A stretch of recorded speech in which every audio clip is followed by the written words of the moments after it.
236 millones de dólares. Ese es el precio que alcanzó en subasta el 18 de noviembre de 2025 el retrato de Elizabeth Lederer realizado por Gustav Klimt, convirtiéndose así en la segunda venta más cara de toda la historia. De todo ello y mucho más vamos a hablar hoy aquí, en La Cuelga.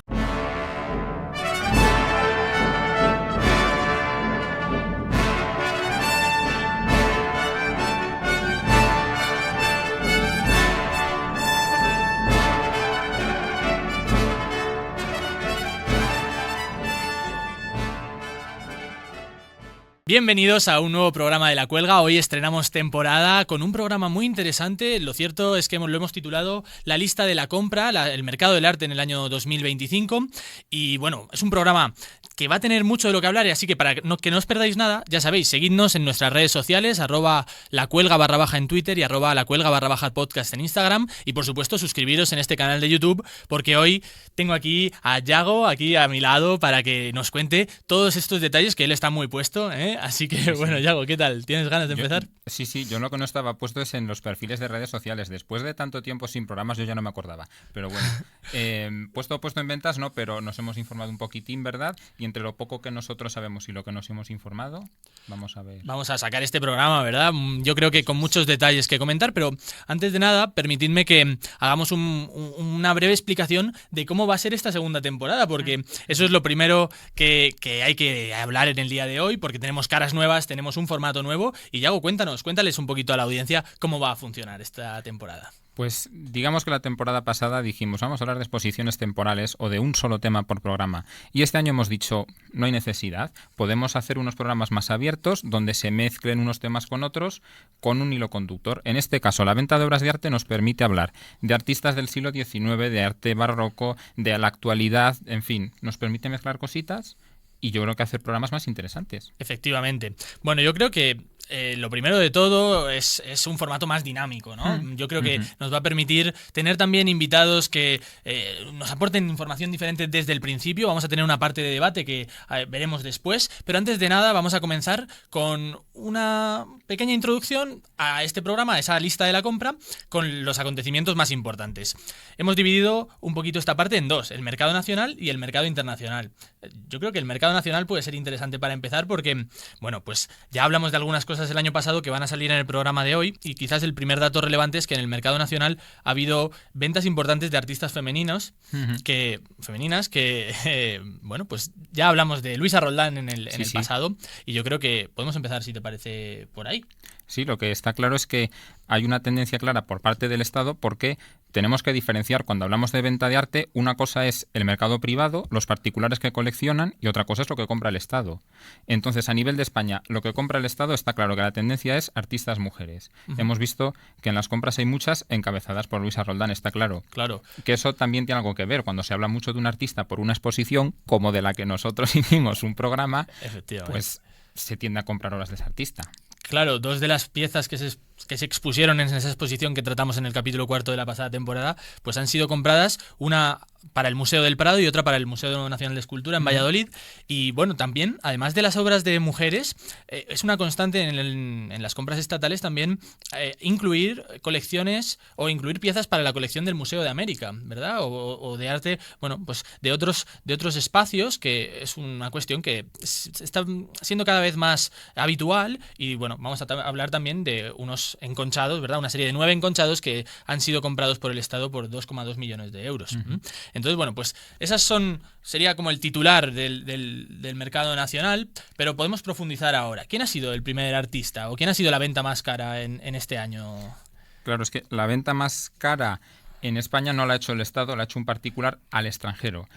En una casa de subastas de España se ha vendido un cuadro de Luca Giordano que ha comprado un coleccionista particular por 854.000 euros. Esa ha sido la venta más cara que se ha hecho en España. 854.000 euros. Aquí ya tenemos un primer filo para luego hablar en el debate, que va a ser la comparación entre la venta más cara en España y la venta más cara con la que hemos abierto, efectivamente, con la que hemos abierto el programa a nivel internacional.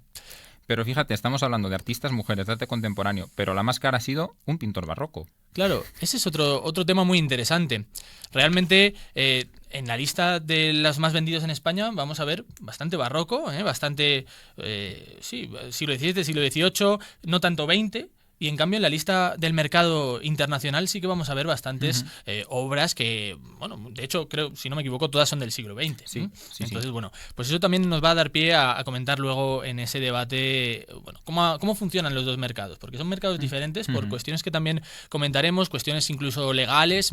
Entonces, bueno, pues yo creo que es interesante avanzar un poquito en esa lista y en esas adquisiciones. Así que yo creo que nos puedes comentar, Yago, si te parece, ¿cuál ha sido tu venta favorita? ¿Cuál es la obra favorita de las que se han vendido en este año en el mercado nacional? En el mercado nacional. Sí. Hombre, pues yo por hacer un poco publicidad de nuestro propio programa me voy a quedar con las dos alhajas de la Roldana, que además me encanta esa palabra, alhajas, que es la palabra que se usaba en la época para hablar de esas figuritas de barro, de terracota, pequeñitas, destinadas a las familias, al uso, al entorno doméstico. Claro, que sabemos que ella trabajaba en Madrid. Eso es, en Madrid, con mucho detalle, ¿verdad? Bueno, y que fueron probablemente una de las piezas más interesantes que vimos en aquella exposición. Llamaron la atención mucho de los visitantes y nos dimos cuenta de que no eran del Estado, eran particulares. Por cierto, eran de la colección de el señor... El conde Güell. Sí, del conde Güell. Efectivamente. O sea, un hijo del gran mecenas de Gaudí es el que empezó a hacer una colección, yo esto me he enterado ahora, de escultura. Que era una cosa que tampoco era muy popular. Los coleccionistas se tiraban a por la pintura. Y este señor hizo una colección de escultura. Y después, gran parte de esa colección es lo que ha nutrido al Museo Nacional de Escultura. Claro, esa es otra tendencia. Y ahí Luisa Roldán pues, era una deuda que en las últimas décadas está saldando. Completándose, eso es. Claro, esa es otra de las cuestiones interesantes. La pintura es lo que suele primar en este tipo de rankings de ventas, pero en España hemos tenido varias esculturas y a mí me ha llamado mucho también la atención una obra escrita, una obra, una geografía, ¿verdad? De... Claudio efectivamente. Claudio Ptolomeo, gracias. No pensamos en... Es que es verdad, yo creo que pensamos en pintura todo el rato. Oye, ¿no? En el mercado hay de todo. No, de hecho, ha sido una venta bastante importante. Hay pintura, pero hay orfebrería, hay porcelana, hay monedas, hay pues, libros, documentos, un tratado de Claudio Ptolomeo de la geografía. Efectivamente. Se ha colado en el top 10 a nivel de español. Se ha colado en el top 10, sí. De hecho, es una venta por 295.000 euros y, por ejemplo, si lo comparamos con las de Luisa Roldán, han sido 275.000 euros cada una.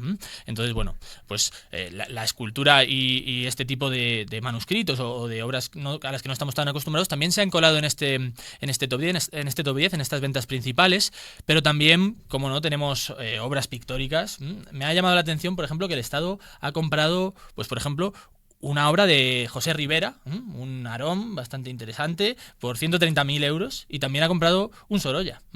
Parece que... Sorolla también lleva de actualidad muchísimo, claro, el año pasado. Y... Tuvimos la exposición, ¿verdad? Una exposición importante de Sorolla, bueno, en Ponferrada incluso también hubo una, ¿verdad?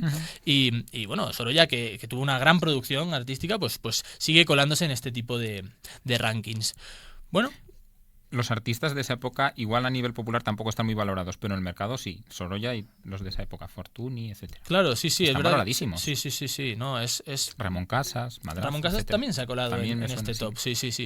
Son esos pintores que, bueno, tienen un cierto aire de nostalgia que a veces, pues el mercado le da ese valor, ¿verdad? Eso lo vamos a ver también bueno, yo creo que en el mercado internacional. No sé si quieres comentarnos algo más del mercado nacional y si no, hacemos unos titulares del internacional y ya luego abrimos el debate. Vale. Sí, vamos directamente al mercado internacional. Bueno, en el mercado internacional, lo primero que quería comentar es que tras unos años en los que parece que se había estancado un poquito, ha repuntado el dinero recaudado en las 100 primeras ventas. Este año hemos tenido en ese top 100 una recaudación de 2,18 billones de dólares, mientras billones, sí. Y el año pasado teníamos una recaudación de, ya no recuerdo si era 1,4 o 1,8 billones, pero bueno, la diferencia es la diferencia es sustancial. Entonces, bueno, pues es interesante remarcar esa tendencia de nuevo al alza del mercado del arte. Y como comentábamos antes, casi todo han sido artistas del siglo XX, obras todas han sido obras del siglo XX y todas han sido pinturas. Pero el mercado internacional del arte del año 2025, sobre todo ha tenido dos grandes titulares, dos grandes ventas. Una que es la que ya hemos comentado de Gustav Klimt, ese retrato de Elizabeth Lederer que se vendió pues en ese semestre final del año, en noviembre, por 236,4 millones de dólares americanos. Pero también ha habido una artista femenina que se ha colado en ese top 10, solo una este año, desgraciadamente, pero lo ha hecho con mucha fuerza. Y se ha convertido en el cuadro de una mujer más caro vendido en toda la historia. Frida Kahlo, El sueño, la cama. ¿Sí? El sueño, la cama es el título. Es. Ha desbancado una pintura de Georgia O'Keeffe, que era hasta ahora la pintura de una mujer más cara que se había vendido. Bueno, pues ahora la ha desbancado Frida Kahlo con esta pintura que se ha vendido por 54,7 millones. 54,7 millones de dólares. No, una venta importante. Y yo también he leído que las obras de Frida Kahlo no se prodigan mucho en las subastas de arte. Sí, por eso tiene especial valor esta venta. Claro, yo luego comentaremos un poquito más adelante todo este top 10 más detalladamente. Y hay otro pintor que parece bastante famoso, pero es la primera vez que se cuela en el top 10. ¿Ah, sí? Lo vamos a revelar después en el debate, así que seguid con nosotros porque ya digo que tenemos muchas cosas de las que hablar. Particularmente interesante son estos dos detalles, pero bueno, ha habido grandes ventas y sobre todo también dinámicas diferentes, ¿no? Son una primera parte del año en la que no se ha prodigado demasiado el mercado del arte. Los medios decían, menudo año, nefasto, peor que el anterior. Todo el mundo creía que iba a ser un año catastrófico y sin embargo ha repuntado. En noviembre y diciembre, igual porque se acerca el final del año, los inversores dicen tenemos que invertir ya y las casas de subastas dicen vamos a sacar ya, pues se ha animado tremendo y de hecho ha sido en esos 2 meses cuando ha repuntado el mercado y ha sido un año mucho mejor que los 3 anteriores. Efectivamente, vamos a ver si siguen estas tendencias. Claro. Eso es. También haremos una especie de predicciones al final del programa, ya os lo aviso, vamos a verlo, a ver si conseguimos adivinar cómo va a funcionar el mercado del arte en el año 2026. Eso es.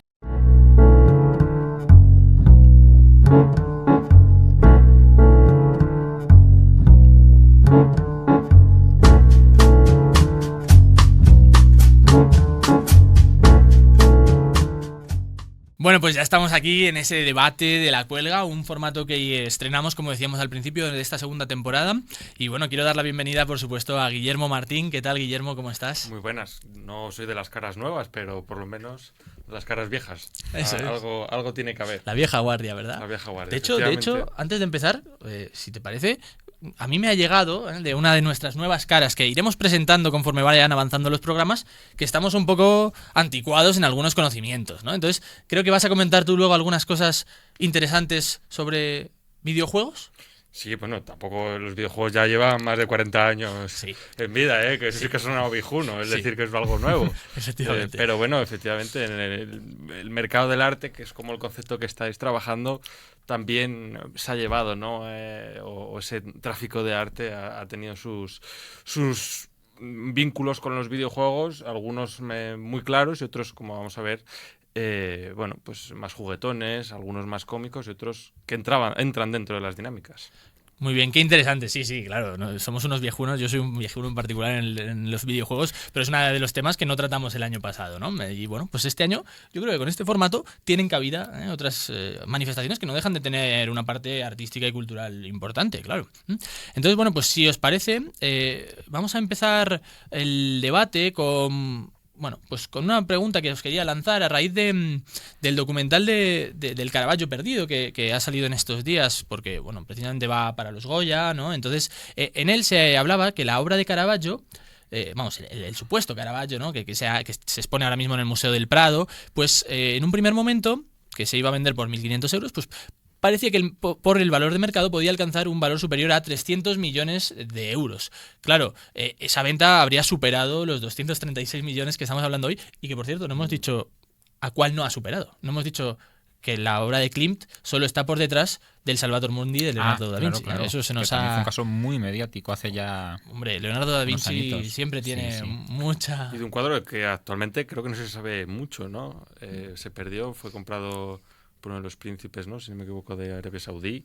Y bueno, pues hasta ahí llega nuestra información actual. Que también tendremos que abrirnos ahí, porque las grandes casas de subastas se están abriendo en esa zona, en Emiratos Árabes, en Dubái, etcétera. Ya vimos aperturas de sucursales de grandes museos, ¿no? Como el Louvre, por ejemplo, que se fue para allá. Pues entonces está teniendo un peso. Las casas de subastas también están ahí porque es un mercado... Claro, donde hay dinero, está claro. Donde hay dinero. Sí. Bueno, pues comentaba, ¿no? que hay un momento en el documental en el que se dice que podría haber alcanzado un valor superior a 300 millones de euros, pero que cuando el Estado lo declara BIC, lo declara intransferible, fuera del país, no se puede sacar de España, pues pierde su valor en el mercado y bueno, me hizo particularmente gracia que una de las propietarias decía de poder cobrar 300 millones a cobrar bastante menos de la mitad, pues claro, ¿no? Cuando lo iban a vender por 1.500 euros, me hizo gracia eso, pero me hizo reflexionar sobre esa posibilidad de que el Estado interfiera en el mercado del arte, porque había otra frase que decían, que es que en España y en Italia, precisamente por esta posibilidad, había mucho menos mercado del arte. Ya vemos que las grandes ventas son en Estados Unidos, en París, ¿no? Pero bueno, o Londres. en otros mercados, en Londres, o en otros mercados que se están abriendo, como estamos diciendo. Sí. Entonces, ¿qué pensáis? ¿Qué pensáis de esta posibilidad de que el Estado pueda intervenir de esta manera en el mercado tan claramente? Para evitar que obras salgan del país, claro. Bueno, el Estado hace muchas labores, ya no solo de intervención, sino también muchas veces de rescate. De hecho, hace poco ha salido también la noticia de los famosos angelotes romanos del siglo I, que tras un largo trabajo han sido recuperados. Bueno, pues evidentemente cada país tiene su legislación. En este caso, aquí tenemos una mayor atención a intentar evitar que salga. Yo creo que por una intención también de mantener en el lugar de origen, que igual en otros espacios, o igual más el espacio anglosajón, no lo tiene tan marcado, porque son igual también estructuras más extractivas de este tipo de bienes. Solo hace falta ver algunos museos. Quiero decir que también va un poco en función a este tipo de dinámicas. España tiene mucho patrimonio.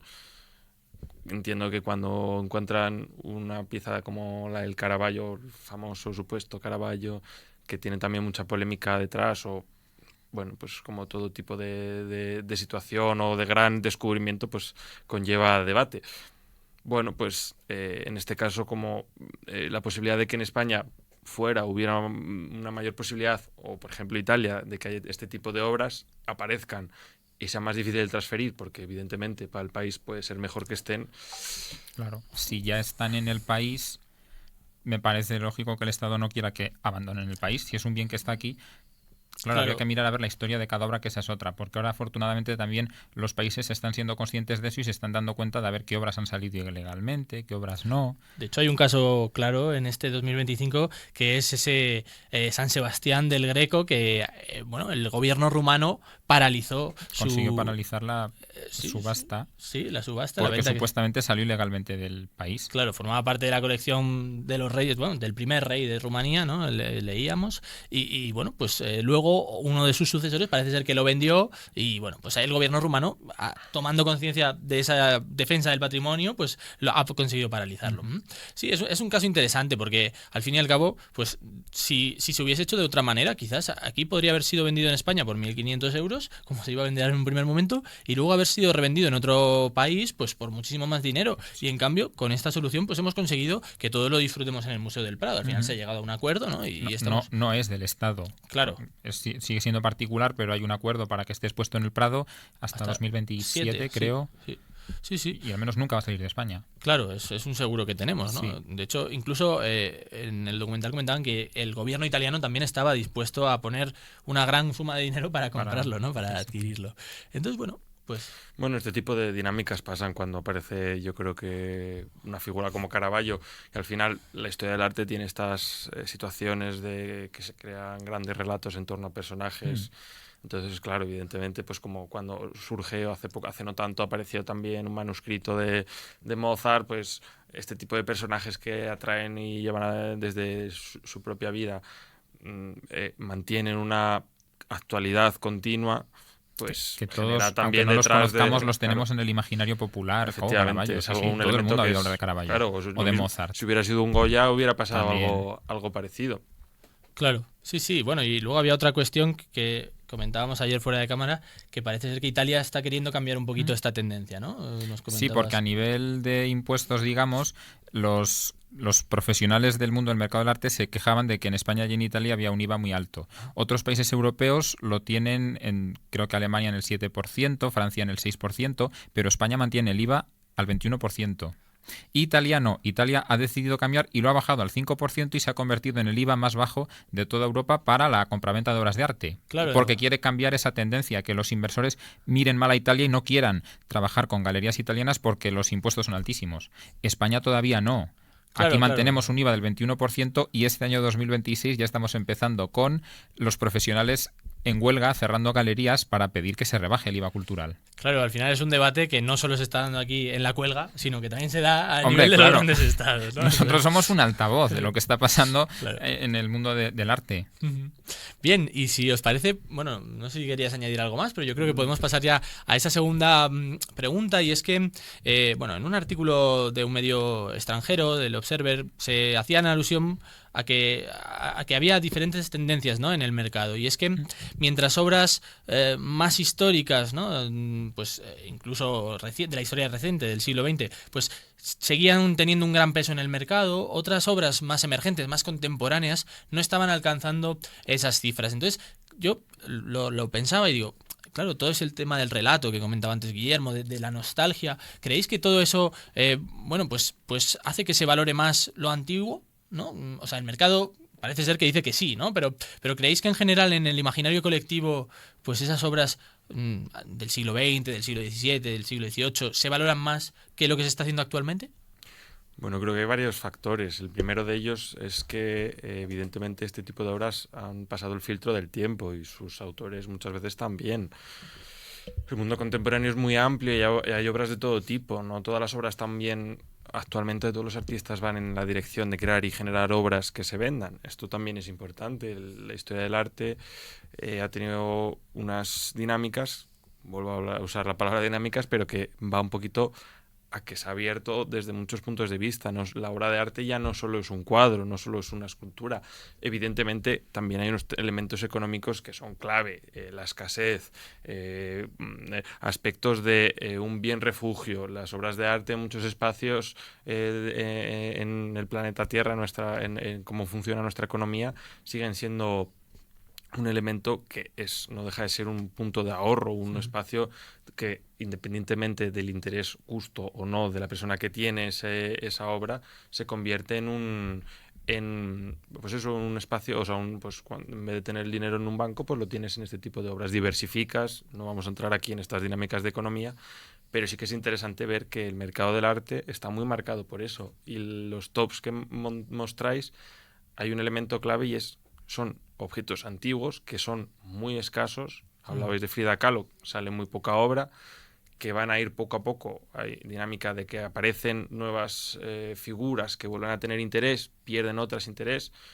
Hablabais también de que, a ver, que yo tengo mi idea, por ejemplo, de personaje, tampoco es que sea un descubrimiento que haya creado, que haya pensado yo, pero hay personajes como Van Gogh, tuvo un remonte, también fue una de las obras más vendidas, volvió a crecer su interés, las obras de Van Gogh volvieron a tener una presencia en el mercado, pues al final aparecerá dentro de no tanto otro artista que nadie había pensado en él y que coincide que 10 accionistas tenían obras y empiezan a salir al mercado. Quiero decir, también museo se le ocurre hacer una exposición de ese artista, claro, se empieza a hablar de él. Es interesante porque también el mercado del arte muchas veces entra o regulariza esos discursos del arte, que también es interesante, de lo que podemos ser críticos. Pues las obras que más vendidas han sido, este año igual no son las más marcadamente o que rijan ese canon, aunque sí, vamos, es verdad que tenemos a Kling como artistas ya consagrados, pero de repente igual eso, Banksy, que es como un personaje así muy rock and roll y muy punky, aunque con sus contradicciones, pues de repente es un elemento que parece que está bastante coordinado dentro de las galerías. Es decir, tenemos dinámicas que de nuevo nos hacen ver o nos ponen el ojo donde ellos quieren. Sí, sí, ¿no? Bueno, y luego al fin y al cabo también, eso como comentábamos ya antes, se ven dinámicas diferentes, incluso en o sea, conforme van cambiando los años, pasa un año y sucede una cosa en el mercado, hay más artistas femeninas, hay menos. O por ejemplo aquí en España este año no hay tanto 20, hay mucho más, hay alguno del siglo XX, Zobel, ¿no? Creo que había entrado también, pero bueno, que la mayoría es anterior. Entonces, bueno, pues las dinámicas van cambiando y es verdad que, bueno, no hay que pensarlo a lo mejor en cuestiones absolutas, ¿no? Pero bueno, me parece interesante que yo creo que la sociedad puede en un primer momento valorar o quizás los que están menos cercanos, ¿no?, al mundo del arte, valoran más lo que ya suena, lo que ya lleva sonando tiempo. Claro, evidentemente. Eso es un factor y es como un factor de seguro. Cuando tú ves un Caravaggio, pues ya tienes una calidad garantizada, por decirlo así. No te vas a comprar, es como si te compras un coche, pues te vas a comprar una marca que sepas que tiene unas garantías. No te vas a comprar una marca que, normalmente no te compras una marca nueva que ha aparecido y que no sabes muy bien exactamente cómo funciona. Cuéntanos, Guille, ¿cómo funciona este mercado del arte en ese mundo de los videojuegos? Bueno, hay muchos ejemplos, ¿eh? Yo traigo uno bastante viejuno, como podíais decir antes. De hecho, uno es viejuno y otro un poco más nuevo, pero el mundo del arte sí que sabemos que han aparecido también colaboraciones con algún videojuego y obras de arte, o galerías, concretamente museos, o los museos se han integrado dentro de algún videojuego, sobre todo el Animal Crossing, que hablaremos un poquito más tarde, pero bueno, por ir a lo clásico, ya dentro de la historia de los videojuegos, un videojuego clásico que hoy no está pasando sus mejores días, pero que ha tenido siempre una importancia muy grande, de origen europeo, es Assassin's Creed 2, concretamente, que está centrada en la Italia del Renacimiento. Mira que no habrá periodos también interesantes que siempre también acabamos en este periodo. Concretamente, a los que no conozcan la historia de Assassin's Creed 2, un videojuego de 2009, ya habéis tenido tiempo para poder observar y conocer. Y aún así no lo hemos hecho.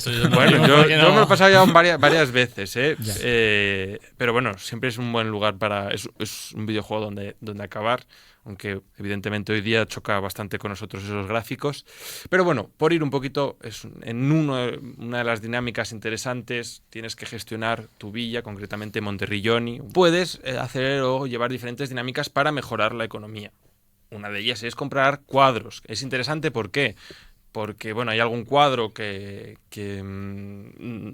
supuestamente en el periodo que se ambienta es posterior, ¿no?, a ese periodo que se ambienta, entonces, pues alguna patinada incomprensible, pero es curioso porque, de alguna manera inicia, ¿no?, a las personas que no estén interesadas o no estén sensibilizadas con el arte desde una dinámica más del videojuego y de mejorar, en este caso esa villa, a conocer algunas obras, ver que hay obras más caras, porque algunas dan alguna clave. Es verdad que de la misma manera que estás administrando obra de arte, estás administrando burdeles. Entonces, dentro del videojuego tiene sus mecánicas que... Diversificación de mercados. Es una diversificación que te hace entender. Y todas las obras son... O sea, no hay posibilidad a que una obra sea falsa ni nada, ¿no? Eso pasa en otro videojuego. Bueno, antes de seguir, por ejemplo, en Assassin's Creed 2 aparece un personaje muy mítico, muy reconocible como Leonardo da Vinci. No sé si os suena, entonces, vais a ver que en el videojuego, siempre que queréis entrar en él, vais a encontrar así destellos, ¿no?, de este mundo del arte y también de ese mundo del Renacimiento.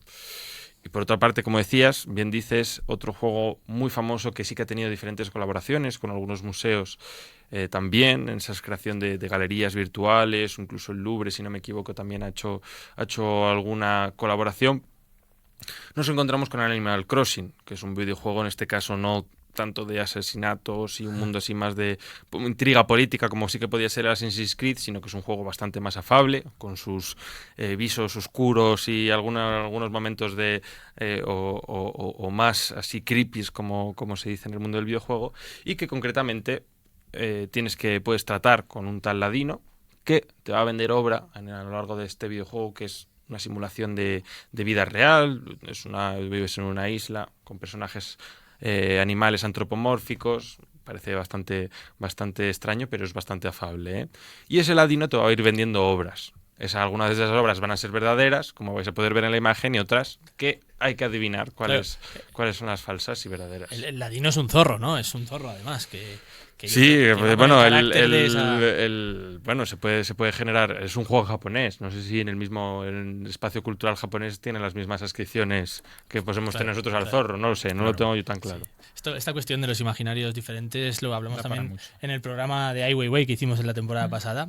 Y luego también quiero recordar que si consultáis nuestras redes sociales, ahí también vais a encontrar un hilo que se dedicó a... Bueno, se van a hacer varios hilos, pero uno que ya se ha dedicado a unos videojuegos en los que aparecen también maestros españoles, ¿eh? Así como aparecía Leonardo da Vinci, pues uno, no voy a contar cuál, lo buscáis, pero aparecía un escultor barroco del que también hemos hablado en la temporada pasada. Ahora os voy a poner yo en una tesitura un poco más complicada. Os voy a hacer un juego muy breve. Os doy 7 de los 7 nombres que han copado el top 10. Hay 7 artistas que han copado el top 10 de ventas internacionales y vosotros tenéis que ordenarlos. Vamos a empezar del 10 al 1, vamos Venga. 1 a 1 y yo os digo cuánto ha ido costando cada obra, y si habéis acertado. No he entendido el juego, pero Dale. bueno, nos lo explicas ahora otra vez. Yo os digo, mira, hay 7 Siete artistas nombres. en el top 10, ¿vale? Espérate que Sí. apunto. Basquiat, Mondrian, Klimt por 3 veces, ¿vale? Klimt aparece 3 veces, por eso hay 7. Frida Kahlo, Van Gogh, Picasso y Monet, ¿vale? Entonces yo os digo, ¿cuál ha sido la 10ª venta en el mercado? ¿Quién creéis que ha sido de estos artistas la 10ª venta? Pues tengo que pensarlo. Yo me atrevería a decir que ha sido Picasso. Acertado. Acertado. Vale. Acertado Yo porque... que si he acertado no digo nada. Muy bien. Pues Sí. podrías haber acertado tú también porque tenemos un empate en esa última plaza. Uy, entonces déjame decir otro. Mondrian. No, Mondrian, Mondrian, No, no, tiene casi, que ser más, casi, tiene que casi. ser más caro. Sí, vale. Bien. Que Picasso se ha vendido muchas muy caras, entonces hay Ya, bastante, Claro. yo creo. Y no es Mondrian, pero empieza también por la M, porque es Monet. Monet. Monet se han vendido Vale, unos vale. Yo nenúfares. pensé que va a estar más alto Monet, fíjate. Sí, pues Yo comparten también. ahí ese top 9, top 10. 9/10. Monet con unos nenúfares por 45,48 millones de euros y Picasso, una obra que se llama La Lectura, que bueno, pues también La Lectura María Terés, 45,48 millones de euros. Bien, bien. Ya ¿Quién le tenemos sigue? dos. ¿Quién le sigue en el top 8? Tienes que recordármelos porque Basquiat, Mondrian, Klimt por 3 veces, Frida Kahlo, Van pues, Gogh. algún Klimt, porque si son 3, alguno tendrá que ser. Ya tenemos 2. Un Klimt yo creo que puede ser. Vamos a meter un clean en Pues- el top 8. Pues No. no, Vale. va a ser que no, va a ser que no. ¿Queréis que os dé otra o os lo...? Pues no, di, venga. porque- Pues va a ser Mondrian, ya lo habéis Ahora mencionado. sí, va estaba a a ser punto de decirlo. Piet Mondrian. Vale, vale. Por unos 47,56 millones se ha vendido una composición con un nombre muy extenso, un gran rojo, gris azulado, bueno, todos esos colores de Mondrian, y es la bien. primera vez que aparece, este es el artista que comentaba al principio, porque es la primera vez que aparece Mondrian en un top 10, ¿Ah, sí? en un top 10 de ventas Anda. internacionales, ¿sí? ¿Y a él quién le sigue? ¿Quién le va a seguir? ¿Quién pues creéis? Klimt, ahora ya sí que sí. Clint. Pues tampoco. Pues- tampoco. Pues Basquiat. Pues Basquiat, Bueno, efectivamente. juntitos, Basquiat, muy bien, Vale. Thiago, muy bien. Basquiat con sus coronas por 48,33 millones de euros. Una obra también ¿Quién no tiene 48,3 millones de euros para comprar ahí en en la el cartera? monedero. Tampoco- Claro. Vamos a sacar... Yo creo que entre todos, si lo Sí. hacemos ahora, lo juntamos. Bueno, pues a Basquiat le va a seguir otra figura muy relevante de la que también hemos hablado un poquito. ¿Quién creéis que puede ser? Estamos en el top 6. Sí, top 6, claro, sería top 6. Es que hemos hablado mucho hemos hablado hoy de Frida Kahlo. Está aquí ya. Bien, bien. Esa obra, Efectivamente. el sueño, ¿no? El sueño, eso es, el sueño, la cama, se cuela en el top 6. Hemos dicho que era la venta más cara de la historia de una mujer. artista, eso es, femenina, y entra en el top Y a 6 mayores, de este sí, sí. 2025. Frida Kahlo, por nada más y nada menos que, como ya habíamos dicho, 54,7 millones de euros. De dólares. Perdón, eso, de dólares. El matiz, el El matiz. mercado americano, de dólares. Bien, bien, bien. Sí, no es lo mismo, no cambian los precios. Cambia. Vale, y a ella ¿quién le sigue? ¿Quién creéis que le sigue? Nos quedan Las 3 tres de Klimt, Klimt, Van Van Gogh Gogh y Rothko. Van Gogh, he Arrozco dicho no nos lo ha Van Gogh. dicho. Rosco no lo habías dicho. ¿Cómo No, que no, Arrozco ahora de repente? Pero Rosco estará en No he el dicho top, Rosco, Oye. top no he dicho 3, Rosco. 4. Lleváis razón. Y no he dicho algún Rosco. Klimt, yo creo que ya tiene que ir uno. Yo digo un Klimt. Pues ¿De todavía Klimt? tampoco. ¿Un Todavía Rosco? tampoco. Ostras, pues está Klimt de moda, ¿eh? ¿Quién creéis? ¿Van Gogh o Rothko? ¿Cuál creéis que va a Pues ser? Rozco, si lo has dicho ahora es por algo. Va a ser Rothko, efectivamente. Hombre. Con 62,16 millones de dólares. Una diferencia muy pequeñita que va a tener con Van Gogh, que es el siguiente, este os lo doy, que va a ser el top 4. Van Gogh, 62,71 millones de dólares y Klimt, que parecía que Top se iba a 3, colar top más 2 abajo. y top 1. Efectivamente, tiene Listo. top 3, top Pero 2 y top basquet 1. lo habías dicho o ya lo pasamos. Sí, Vale, ya ya le lo tengo yo pasamos. apuntado me primero. había Top olvidado. 7. Top 7, Top top 7, 7, sí. perdón. Top 7. Parece que Me quedé- estamos me haciendo quedé la atrás, quiniela. me quedé Oye, atrás. nueva sección para la cuelga. La quiniela estaría bien, sí. O sea, tres Klimt, joder, pues pues tres ha Klimt cogido- en el top 3 para que veamos también esa cuestión de los relatos que decíamos antes. Fijaos, un artista que bueno, pues tiene toda esa fama detrás y pues, copa el mercado del arte hasta tal punto de que cubre esas 3 primeras plazas. Voy del top 3 al top 1, 68,32 millones de dólares, 86 millones de dólares y ese retrato de Elizabeth Leder, 236,36 millones de dólares. Bien, vamos a inaugurar las secciones de este nuevo formato, de esta nueva temporada, y la primera de ellas va a ser conociendo más a un artista, que va a ser Gustav Klimt, y de ello nos va a hablar Bea Cadenas.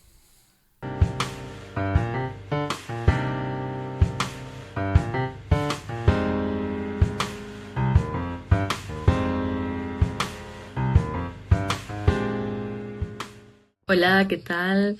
Bienvenidos a esta nueva sección que hemos planteado como conociendo a un artista. Mi nombre es Bea y voy a ser la que os acompañe pues, en esta primera sesión. Me gustaría para este primer día que nos situásemos, bueno, que cambiásemos un poco de aire y nos situásemos en la ciudad de Viena a finales del siglo XIX y principios del siglo XX para encontrarnos con nuestro artista protagonista en el día de hoy, que es Gustav Klimt. Yo creo que vais a estar de acuerdo conmigo si os digo que a todos prácticamente cuando se nos menciona a Klimt se nos viene alguna imagen a la cabeza que tiene que ver con esos cuadros repletos de dorado, o incluso podemos pensar también en su obra del beso, que es mundialmente conocida, ¿verdad? Pues Klimt nace en Viena en 1862 en el seno de una familia de origen humilde.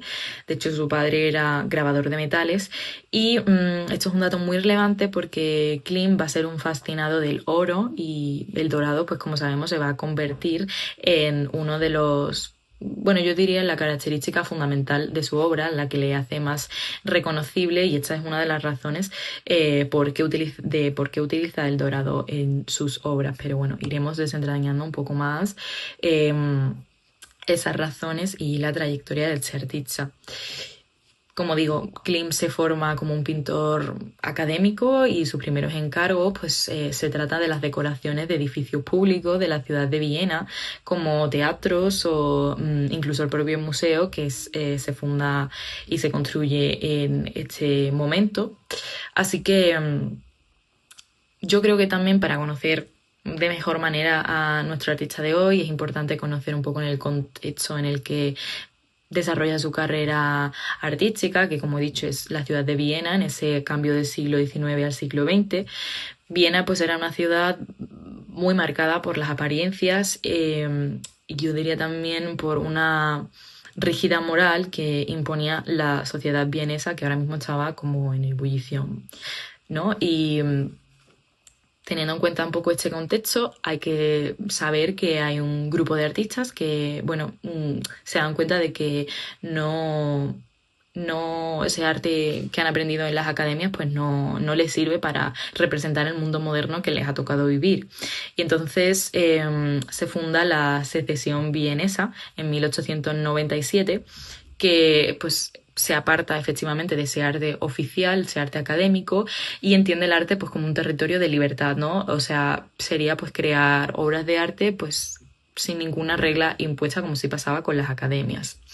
En ese sentido, Klimt se convierte en el líder, digamos, de esta revolución pictórica austríaca, y a partir de aquí su lenguaje pues digamos se convierte en un lenguaje más visual, más simbólico, más decorativo, porque también introduce pues esas artes decorativas, esas artes gráficas que ahora también a finales del siglo XIX eclosionan, y sobre todo también más incómodo.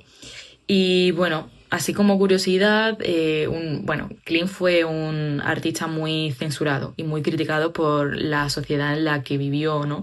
Entonces, uno de los proyectos más polémicos fue las pinturas que realizó para la Universidad de Viena. En ellas, pues, los académicos esperaban encontrar figuras alegóricas clásicas, ¿no? Como se había dado hasta entonces. ¿Y qué fue lo que les ofreció Klimt? Pues él les ofreció figuras desnudas, además unos desnudos muy realistas que todo el mundo podía reconocer, y estas figuras estaban inmersas pues en un absoluto caos. Y como podéis estar imaginando, efectivamente fue un absoluto caos, fue un escándalo, y estas pinturas fueron obviamente retiradas. Pero bueno, desde este momento podemos hablar ya de esa fase más conocida del pintor, que es la fase que se denomina fase dorada. Y como dije anteriormente, él utiliza el pan de oro en sus obras y las convierte pues las convierte básicamente en verdaderos mosaicos influenciados por ese arte bizantino, pero con una gran carga erótica también, ¿no? O sea, siempre buscaba incomodar al espectador, mostrar la realidad y de esta manera, como digo, incomodar al espectador. Entonces, también tenemos que señalar que las protagonistas de sus obras eran las mujeres, y mujeres pues con ese carácter erótico, como pasa por ejemplo en esta reinterpretación de Judith y la cabeza de Holofernes, que bueno, es un tema bíblico, pero él lo dota de gran erotismo, ¿no? Lo podemos observar pues quizás en la mirada de la figura de Judith, por ejemplo. Y bueno, no os descubro el mundo si os digo que efectivamente su obra más conocida es El beso, pero bueno, también tenemos que saber que realizó numerosos retratos de aristócratas, como este de Adele Bloch. Y bueno, Klimt siempre en sus obras, digamos que los rostros pues los perfila perfectamente, o sea, aparecen literalmente fotografías, pero luego los cuerpos pues los entremezcla con símbolos, y todo junto pues conforma un fondo que podemos calificar casi como un fondo abstracto. Finalmente, Klimt fallece en 1918 y bueno, es curioso, ¿no?, como este artista, que en su momento fue censurado, criticado y rechazado, pues hoy día hoy día no hay quien lo saque de esos nombres importantes o más importantes de la historia del arte.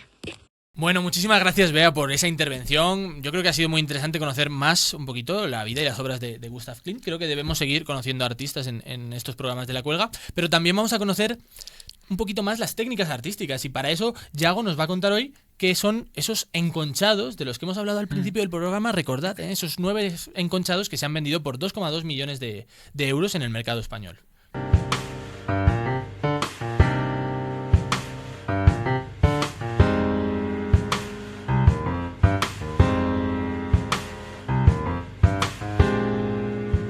Pues nada, por conocer una técnica curiosa que igual la gente no conoce, vamos a hablar de esta técnica del enconchado, que es una técnica del Virreinato de la Nueva España, que se dio en un periodo de tiempo muy cortito, de finales del siglo XVII a principios del siglo XVIII, y el Museo de América en Madrid presume de ser el mayor del mundo, o sea, el que tiene una mayor colección de enconchados del mundo. Tenía como unos 100 de los 300. De los 300 que se calcula que existen en el mundo. Y ahora tiene estos 9 más que ha comprado el gobierno español, que han sido la compra más cara que ha hecho el Estado en todo el año.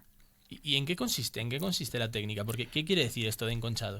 Pues es que el nombre lo dice, es usar concha en el arte, pero ¿cómo? Pues es un tipo de pintura sobre tabla, sobre madera, en el que se ponen encima láminas de nácar, que es la parte interior de la concha de los moluscos. Claro, entonces le da así como un lo brillo que está por dentro. Iridiscente. Claro, ¿no? Eso siempre se ha usado porque es un material con un aspecto brillante, iridiscente, ahí muy bien usado, y entonces en estas pinturas que son escenas de la vida de la Virgen, pues de repente se usa para algunos vestidos, para algunos elementos, para darle pues un efecto de brillo y al final de lujo, de riqueza, que es de lo que se trata.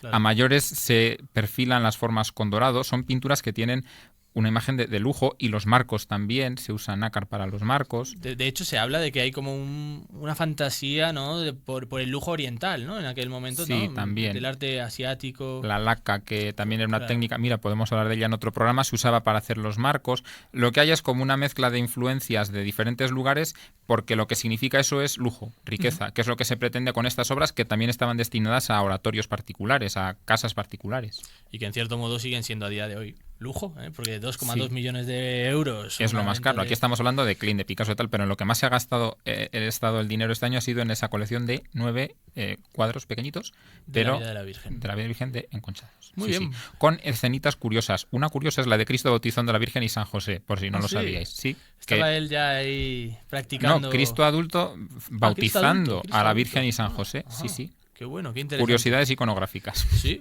eso habría que estudiar a ver de dónde viene. Yo creo que sería interesante conocerlo. Y ya para cerrar esta parte del debate, os voy a hacer unas pequeñas preguntas para hacer unas predicciones. ¿Creéis que en 2026... Una porra, efectivamente, bien. porra. En 2026, ¿creéis que se va a aumentar esa cifra del top 100? Os la repito, en el top 100 del 2025 eran 2,13 billones de dólares. ¿En el top 6 se va a superar o no? ¿Sí o no? Podéis decir cada uno una, ¿eh? Yo digo si el mercado sí. va al alza, Venga, no. sí, va al alza. Está claro que Yo va creo que al sí. alza. Yo creo que también. Yo creo que sí, porque lo poco que he leído entrevistas y tal Va es al que alza. los profesionales son muy optimistas, dicen que esto está al alza porque se están... Sí, las también hay situaciones refugios, tensas hay que había a crisis. nivel económico se están relajando. Ajá. Los países, Italia, están bajando el IVA. Oye, Claro. pues parece que todo anima a que siga al alza, ¿no? Yo creo que va a aumentar. Vamos Sí, a a pesar decir de que toda la cuestión internacional, yo creo que va a seguir adelante. Como todólogo, puedo decir Sí. que sí. Y si de aquí en un año seguimos siendo todólogos, pues volvemos aquí y lo comentamos. Claro, veremos si Efectivamente. hemos acertado o si no. Si acertamos, podemos tener títulos oficiales de todólogo, sí, ¿no? Todólogos. Expertizaje. Listo. La siguiente es, ¿pensáis que se van a superar los 236,4 millones de dólares de Klimt? Buah, No, yo eso digo yo que ya no. creo que no. No. Yo creo que tampoco, ¿eh? No. Superar en 2 años consecutivos, No, eso es raro, colarse sería ahí raro. en el top de la historia, yo creo Sería que no. raro. Bueno, Yo creo que veremos, no. veremos. Son Igual- como situaciones Sí, demasiado excepcionales. tampoco hay gran consecuencia si decimos sí o no, quiero decir. Tampoco. Nadie se va a ver apelado. Si Bueno, fallamos, ¿nos echáis del podcast o cómo? Bueno, quizás hay alguien que acierta en los comentarios y a lo mejor tiene que venir de invitado. Ah, pues mira, eso estaría bien. Estaría bien, así que Sí, dejadnos, sí. dejadnos vuestras Quien respuestas. acierte, Igual viene a la cuelga. Bueno, tercera pregunta y penúltima. ¿Se superan en 2026 los 54,7 millones de dólares de Frida Kahlo para una venta de artista mujer? Pues mira, esto igual sí puede ser más probable. ¿Sí? Igual sí, ¿no? ¿Tú Y- crees que es un mercado a y la voy a alza, decir quién va a ser la persona. ¿no? ¿Vas a decirlo? Voy a decir la Sí. artista. Venga, Voy a dejarlo aquí. se va a tirar un triple, ¿eh? Se va a tirar un triple. Yo voy a decir que Maruja Mayo yo creo que va a superar. A nivel internacional. Yo creo Va a que no. subir, va a subir. Yo- Maruja Mayo está en pleno ascenso y yo creo. Bueno, igual Como para internacional. superar Internacional 55 no. millones de Pero dólares. la de nacional entra en un top 10, alguna obra que es suya. Me que se gusta, venda. me gusta ese pronóstico, me gusta. Porque el siguiente que os iba a decir era bastante abierto y Guille ya se ha adelantado. Yo iba a preguntaros qué artista será el más caro en 2026, pero me gusta también tu predicción. Bueno, yo digo para España. Yo creo que Maruja Mayo Sí. va. Y a va nivel crecer. internacional, ¿quién va a ser el más caro, Guille? Pues no lo sé, la verdad. No te lo puedo decir. Esto- Todo también tengo que pensar así. La porra. Mm, Pues yo creo. Claro, di tú, no preguntes, solo responde. Sí, claro. No, yo respondo. A ver. Yo creo que se va a colar otra vez Mondrian, que este año ha estrenado el top 10. Yo creo que el año que viene va a superar todos los récords. Es la pedrada personal que tengo. Bueno, ¿Qué os parece? bueno, Bien. tuya. O sea que. ¿Tú? Nada, no tienes. ¿Tú? Nada, tampoco. Bueno, no sé. yo Claro, sabes lo es que que estaba pensando. estamos hablando de pintura. A nivel mujer, yo iba a decir, va a superar el récord de Frida Kahlo, otra de Frida Kahlo. Yo iba a tirarme ese triple. Ese me Bueno, gusta. puede ser, Sí, puede puede ser. ser así. Ni idea, podemos, Puede podemos ser. tirarnos un triple cada uno. Maruja Mayo en el top 10, Mondrian top 1 mundial y tú, Frida Kahlo, Kahlo repite, supera a Frida Frida Kahlo. Kahlo. Me gusta. Muy bien. Bueno, pues con esto, si os parece, cerramos el debate. Muchísimas Estupendo. gracias, Guillermo, por habernos acompañado en el día de hoy. Esperamos que os haya gustado este nuevo formato. Siempre aceptamos sugerencias en los comentarios de YouTube. Seguidnos, recordamos, en las redes sociales, @lacuelga _ en Twitter, @lacuelga _ podcast en Instagram, porque ahí colgamos más contenido y vamos a seguir dando feedback a este tipo de formato más dinámico, más que nos permite interactuar más con vosotros. Así que bueno, pues sin mucho más, muchísimas gracias, Yago, por habernos acompañado también, por haberme acompañado en el día de hoy. Gracias, Javi, por haberme acompañado en el día de hoy. Efectivamente. Y bueno, pues con esto cerramos este programa. Muchísimas gracias también a la radio universitaria, que seguimos aquí este año grabando nuestros programas aquí en casi riguroso directo. Así que bueno, pues con esto despedimos la semana y bueno, pues volveremos con otro programa que ya desvelaremos, ¿eh? Atentos a nuestras redes sociales. Un saludo.